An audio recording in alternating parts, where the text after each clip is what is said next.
할렐루야.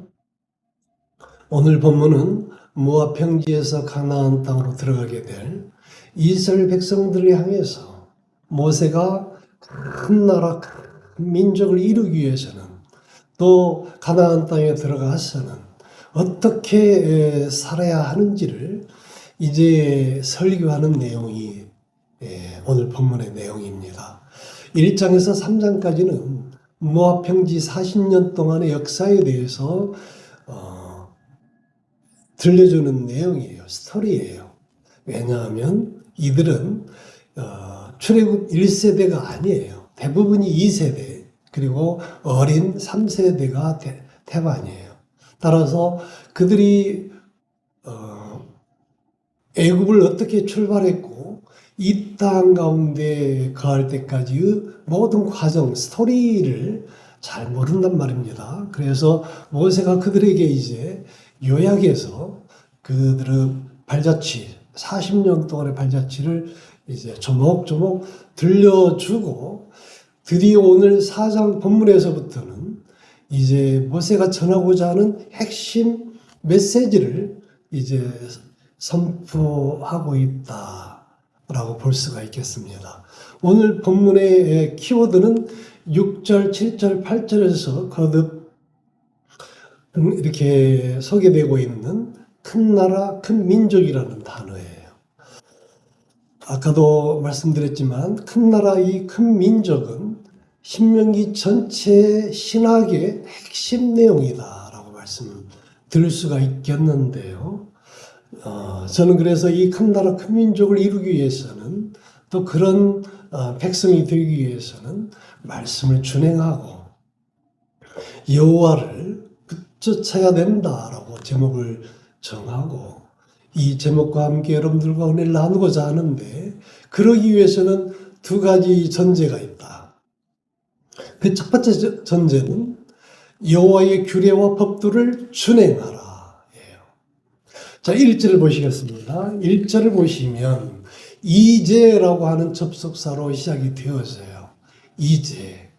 과거에는 어떠했을망정 새로운 마음과 각오로 지금부터 이제부터는 새 출발해야 된다라는 뜻을 담고 있는 것입니다. 그리고 규례와 법도가 나오는데 규례와 법도는 거룩한 하나님의 질서와 기준, 하나님의 말씀을 의미하는데 좀 더 풀어보면 규례는 지금부터 새롭게 주어지는 그런 하나님의 질서를 말한다. 법도는 지금까지 지켜왔던 공의로운 기준을 의미한다. 그러니까 지금을 기점으로 지금까지 그동안에 지켜왔던 것은 법도라고 하고 지금부터 지켜야 될 것에 대한 것은 규례라고 한다라고 말씀을 드립니다. 그리고 1절에서 핵심은 준행하다입니다. 준행하다는 히브리어로 할락, 샤마르, 아사라고 하는데 이 세 가지 뜻을 풀어보면 할라크는 행하다, 계속해서 행하다, 샤마르는 지킨다, 준수한다, 아사는 끝까지 이런 뜻을 가지고 있어요. 이것을 연결해 보면 하나님의 말씀을, 규례를, 명령을, 법도를 끝까지 포기하지 아니하고 지키고 행한다. 이것이 준행하다라는 뜻입니다. 이 속에는 깊은 섭리가 담겨 있어요. 우리는 연약한 인간이다 보니 하나님의 말씀을 또 그 규례를 아무리 지키려고 하지만 참 지키기 힘들어요.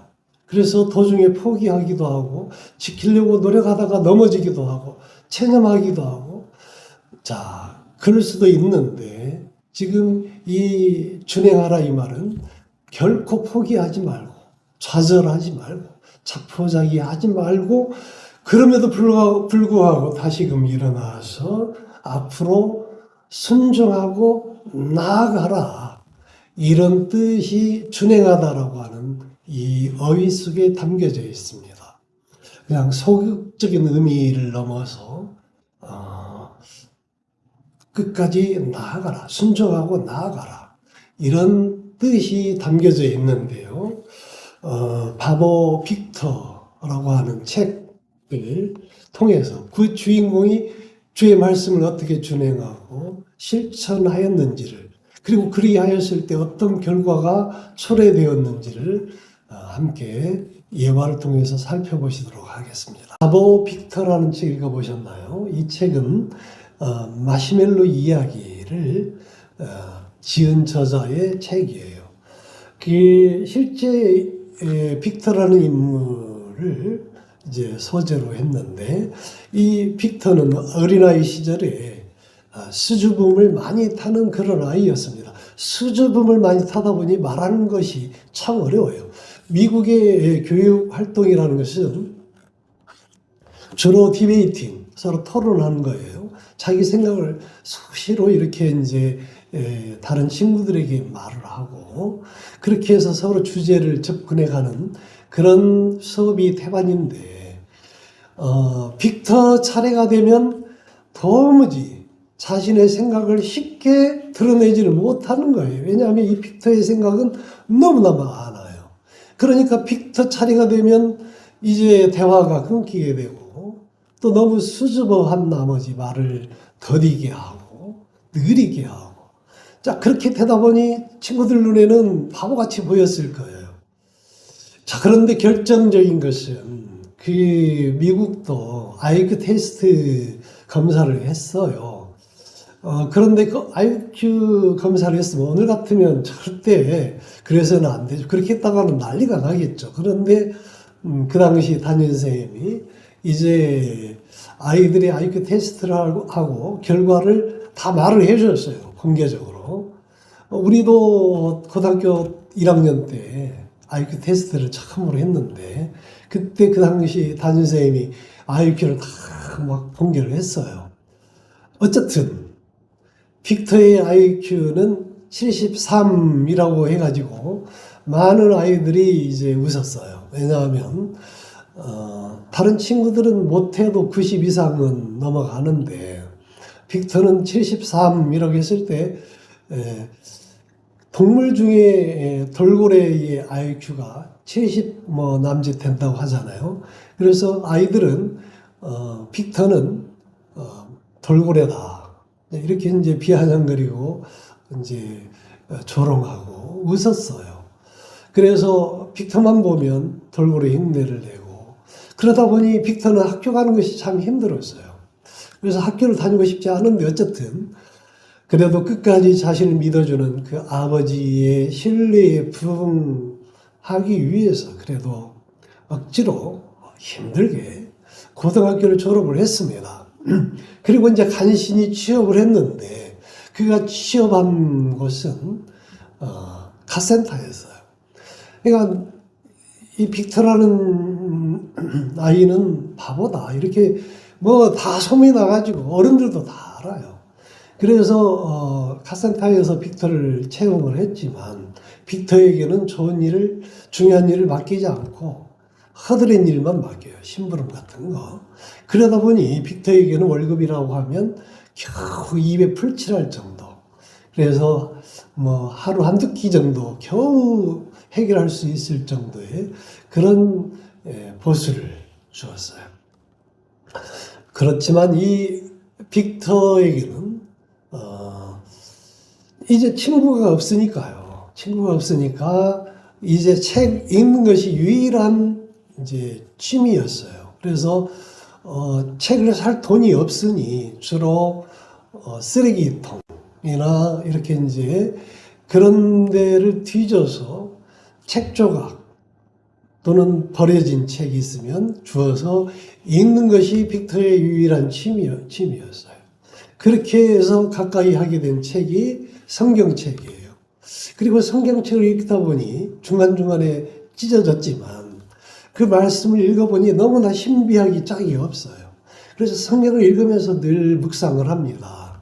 그리고 상상을 해요. 그리고 어떻게 하면 그 말씀을 지키고 행하고 그 말씀대로 살아갈 수 있을까를 고민하게 돼요. 또 쓰레기통을 뒤지다 보면 브리테니카 백과사전 이제 이런 것을 찾아서 그 백과사전에 있는 모든 내용을 시간 나는 대로 읽어요. 그리고 그 내용을 다 외워요. 성경의 내용도 다 읽고 외워요. 그리고 말씀대로 살려고 노력을 해요. 그렇게 이제 하루하루의 삶이 그렇게 진행이 되어지는데 어느 날 그 빅터의 눈에 큰 길, 하이웨이인데 하이웨이의 광고탑, 그 광고판에 이상한 광고가 이제 떴어요. 뭐냐면 어려운 문제, 수학 문제가 다 하나 이렇게 이제 광고가 되어 있고, 이 문제를 푼 사람은 아래 인터넷 주소로 연락을 줘라, 답을 보내라. 그러면 크게 후사하겠다, 직원으로 채용할 수도 있다. 이런 광고가 이제 실리게 돼요. 다른 사람들은 어쩔지 모르지만 빅터는 늘 시간이 너무나 많아요. 하는 일이라고는 뭐 잔 심부름이 불과하니. 그래서 이 빅터는 늘 틈나는 대로 그 문제를 이제 적어가지고 와서 풀기 위해서 아둥바둥을 합니다. 빅터는 배운 것이 짧아서 겨우 고등학교 졸업한 이제 친구이다 보니 학교는 간둥만둥. 학교 가서도 늘 엉뚱한 소리만 하는 거예요. 그러니까 쌤이나 친구들은 늘 빅터가 이 얘기하면 조롱해요. 손가락질하고. 그리고 빅터의 이야기는 다 무시를 해요. 그러니까 빅터는 학교 가는 것도 재미가 없었어요. 그러나 그 문제에 이제 골똘히 생각에 꽂히게 된 빅터는 어느 날 그 문제를 풀었어요. 정답인지 아닌지 모르지만 그 문제를 빅터는 풀었어요. 그래서 그 문제를 보내면 큰 상금을 줄 수도 있고 또 채용할 수도 있다라고 하니 이 빅터는 호기심에 애플이라는 그 회사가 어떤 회사인지도 모르지만 그 회사의 직원으로 가고 싶은 생각은 없었어요. 단지 자기의 호기심이 어떻게 결과가 나올지 궁금해서 친구의 도움을 얻어가지고 인터넷 주소로 자기가 생각하는 해답을 보냈어요. 그랬더니 그 해답을 보냈는데 얼마 되지도 않아서 곧바로 그 회사에서 연락이 왔는데 한번 만나고 싶다고 해서 갔어요. 갔는데 그 자리에 그 애플이라는 회사의 직원으로 채용이 되었습니다. 애플이라는 회사는 자기 회사의 여러 가지 문제를 해결하기 위해서는 남다른 어떤 아이디어를 가진 창의력이 있는 뭐 천재일 수도 있고 뭐 그런 사고력이 있는 사람을 구하고 싶었던 거예요. 그런데 아무리 노력을 해도 그런 사람을 찾는다는 것이 쉽지가 않아서 천재가 아니면 풀 수 없는 문제, 또 전혀 그런 그 고정관념이 아닌 특별한 창의적인 사고력을 가진 사람만이 풀 수 있는 문제를 이제 미국 전역에 이렇게 광고로 고속도로 하이웨이 곳곳에 이렇게 이제 알렸던 거예요. 그거를 빅터가 풀었던 거예요. 그리고 그 문제가 정답이었어요. 그리고 그 인터뷰를 하게 되었고 그 자리에서 직원으로 채용이 되었어요. 나중에 알게 된 것인데 빅터는 처음부터 바보가 아니었습니다. 왜냐하면 IQ가 73이라고 했는데 원래 빅터의 IQ는 173이었어요. 그런데 초등학교 때 선생님이 바보 빅터가 173일 수 없다. 그러니까 이 일자는 잘못 붙은 것이다 생각을 하고 100을 띄워버리고 73으로만 알려준 거예요. 그러나 실제로는 IQ가 173이었다.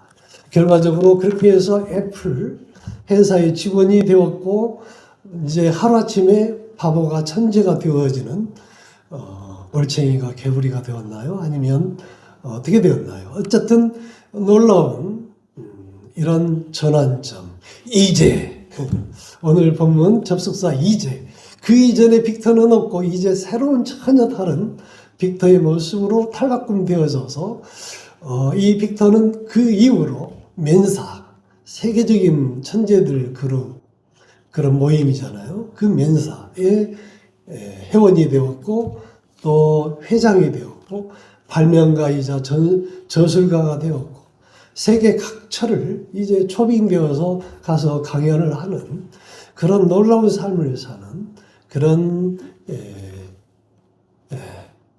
전환점을 맞이하게 된다.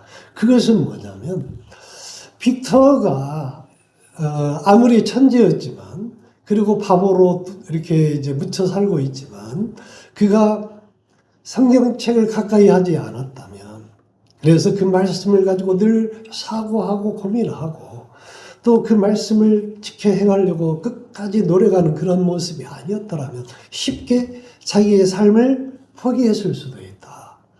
왜냐하면 너무나 부끄럽고 처참한 그런 인간 이하의 대접을 고등학교 졸업에서도 계속해서 어른들도 자기를 조롱하고 놀리고 참 그런 취급을 받고 산다는 게 얼마나 부끄럽고 힘든 일인지를 모르죠. 그래서 커갈수록 자의식이 강해진 빅터는 자기가 너무나 싫었어요.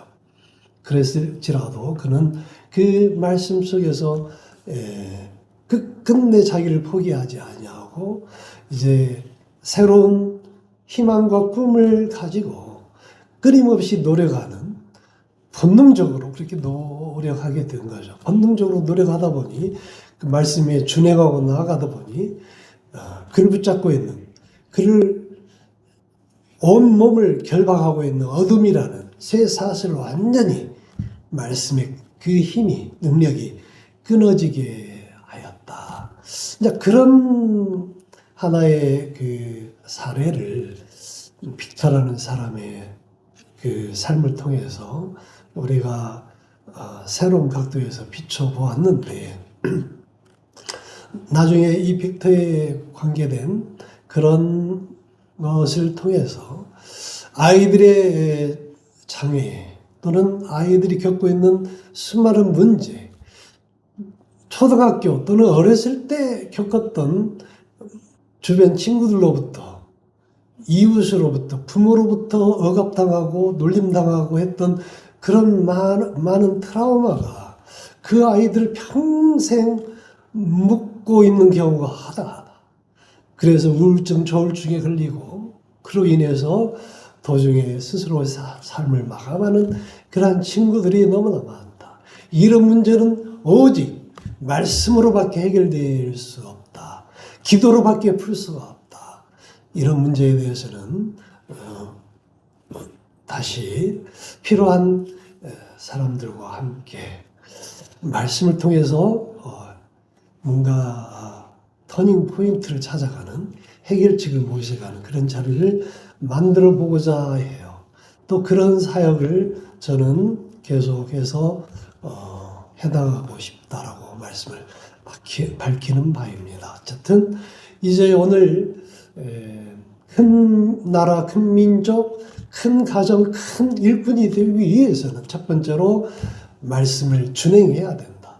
여호와의 규례와 법도를 준행해야 된다라고 말씀을 드리고요. 여기에서 규례는 지금부터 새롭게 지켜나가야 될 하나님이 주신 어떤 질서와 기준 또는 명령을 뜻하는 것이라고 한다면 법도는 지금까지 지켜왔던 하나님의 어떤 공의로운 기준, 명령 이런 것들을 의미한다. 규례와 법도는 다 하나님의 말씀이고 명령이다. 그런데 규례는 이제 백성들이 많다 보니 그들이 지켜야 될 세세한 그런 질서가 필요했어요. 법이 필요했어요. 규칙이 필요했어요. 그 모든 규칙은 어디에 근거하냐면 하나님의 말씀에 근거해서 만든, 제정한 그런 것들이에요.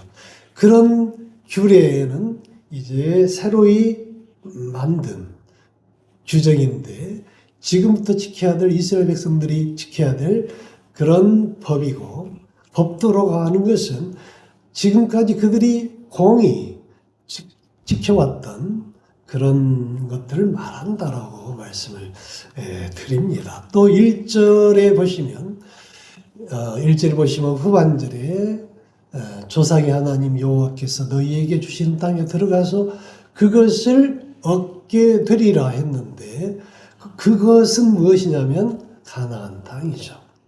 그리고 빼앗게 되리라, 차지하게 될 것이라가 아니고 얻게 되리라라고 말씀해 주고 있는데 그것은 어떤 의미냐면 약속의 성취를 의미한다.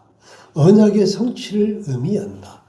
정복의 결과가 아니다 이 말이죠. 다시 말해서 싸워서 전쟁을 해가지고 그래서 이겨서 쟁취하는 것이 아니고 자, 그 땅에 주인들이 다 있었지만 이들이 들어가게 되면 자동으로 그 땅이 너희들에게 주어지게 된다 이 말이죠.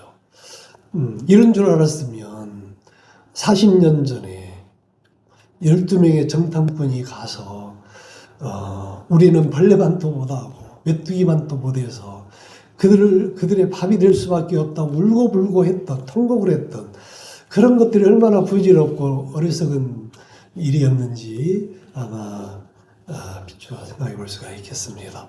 그냥 들어가니 자동으로 다 얻어졌어요. 그렇게 됐어요. 여리고 성도 그렇게 해서 무너졌고요.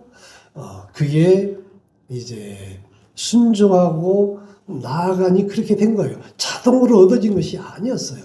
준행하고 나아가니 그렇게 열려지고 얻어지게 되고 성취가 되어졌던 것이다.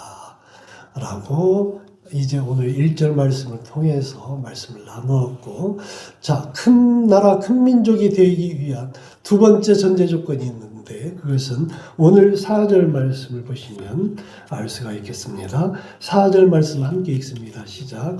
오직 너희의 하나님 여호와께부터 떠나지 않은 너희는 오늘까지 다 생존하였느니라.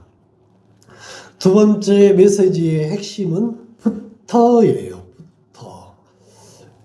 자, 여호와를 이제 붙다는 붙였다라고 제가 해석을 해요.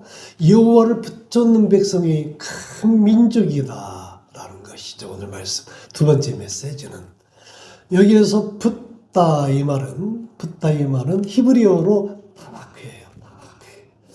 타바크는 어떤 것을 의미하냐면 성질이 다른 두 가지의 것이 이제 접착제에 의해서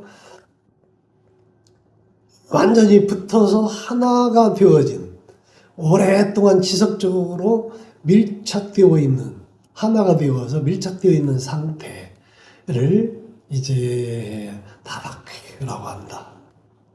그것을 붙잡는다라고 한다라고 말씀을 드립니다. 이 타바크라는 말은 룻기서 1장에 잘 언급되어 있어요. 룻기서 1장에 보시면 거기에 이제 나오미와 룻의 이야기가 나오죠. 나오미가 모든 걸 다 잃었어요. 남편과 두 아들까지도 다 잃었어요. 재산도 다 잃었어요. 가진 것을 다 잃었어요. 그리고 나이는 이제 많은 나이가 되었죠.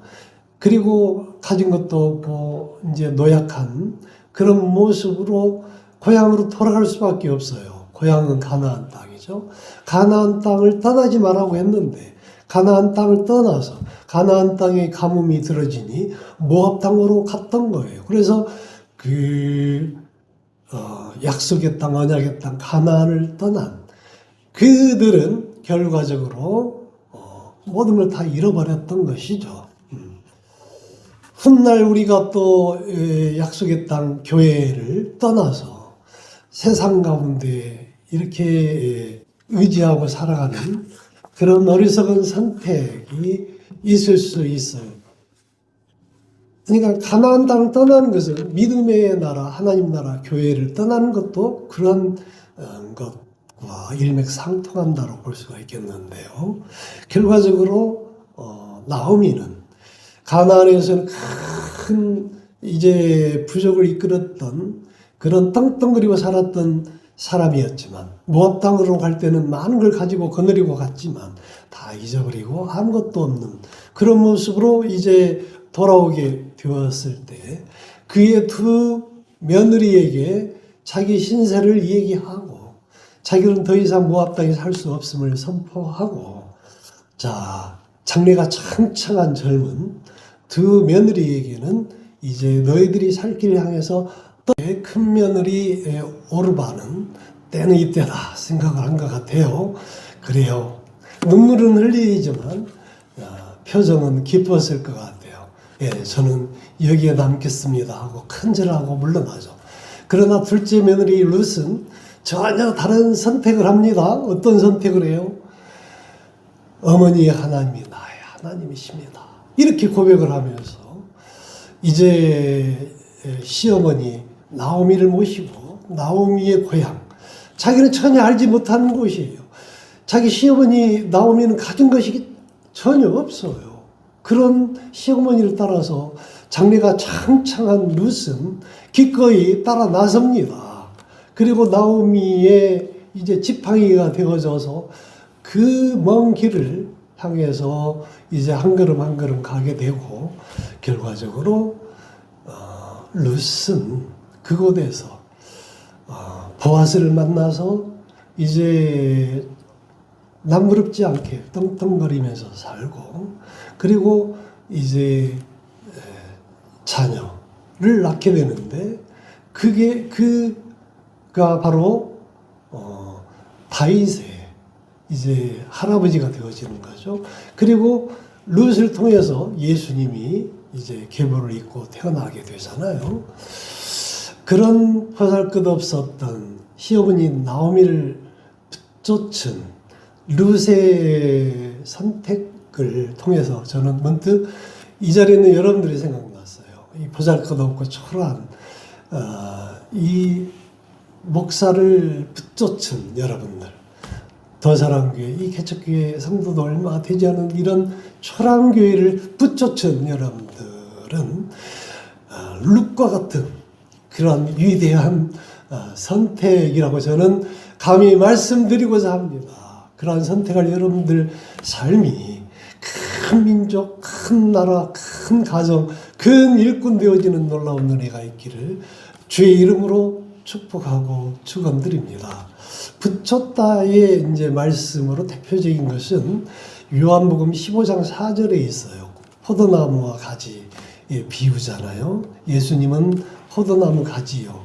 우리는 그 예수님의 포도나무에 가지에 접붙이게 되어지면, 포도나무에 접붙여지는 가지가 되어지면 우리는 풍성한 열매를 거두게 된다라고 말씀하시는 그 말씀에서와 같이 우리가 하나님께만 붙어 있게 된다면, 그리스도에게만 붙어 있게 된다면 누가 우리를 해칠 수 있을 것이냐? 하나님께 붙어 있는 자보다 더 큰 자가 어디가 있겠느냐? 더 큰 백성이 어디 있겠느냐? 자, 우리가 큰 백성으로 살아갈 수 있는 이유가 있는데, 그것은 하나님께로부터 떠나지 아니함인 것이다 라고 말씀드립니다. 자, 여러분들 그 말씀 믿습니까? 자, 믿으시면 아멘 하시기 바랍니다. 옆에 계신 분들과 인사 나누시기를 하겠어요. 하나님을 붙여주십시오. 아멘. 아멘입니다. 자, 그리고 이제 말씀을 정리하겠는데요. 여호와의 말씀을 준행하고 여호와를 붙여칠 때 주시는 하나님의 은혜가 있는데, 그 은혜가 바로 무엇이라고 했어요?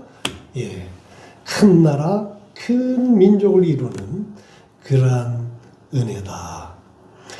이 큰 나라, 큰 민족이라는 것은 하나님이 우리에게 주신 비전인 거예요. 하나님이 우리에게 주신 하나님의 꿈이신 거예요. 하나님의 그 꿈과 비전을 말씀에 준행하고 여호와를 붙잡는 주의 백성들을 통해서 이루어지기를 원하시는 것이 하나님의 생각이셨습니다. 하나님의 섭리이셨어요. 그 말씀이 오늘 본문의 말씀이고, 그 오늘 본문의 말씀은 모세가 첫 번째로 출애굽 2세들 또는 3세들에게 설교 말씀으로 선포하고 있는 것입니다.